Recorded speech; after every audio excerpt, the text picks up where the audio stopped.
Struggling to house the city's homeless population, Metro Nashville, now defunct Homeless Impact Division, hasn't been following half of the policies and procedures required by the United States Department of Housing and Urban Development. That is according to a brand new report. Yeah, and that report from openthebooks.com, which is investigating audit that's laid out some brand new information. So right now, let's join Rachel O'Brien with openthebooks.com to break down these findings. First of all, right off the bat, Rachel, what specifically did this audit find?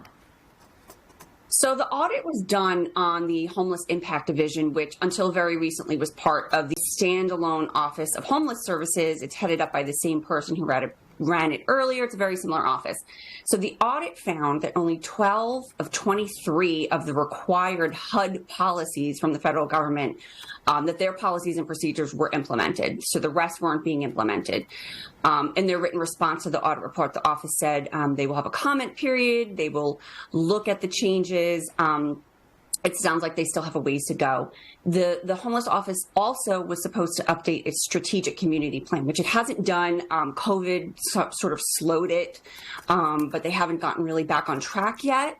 The office has said they're working on it. And finally, one of the other major things that the audit found was that the homeless office hasn't had an encampment management team or plan. As we know, there are more than a dozen encampment locations around the metro area.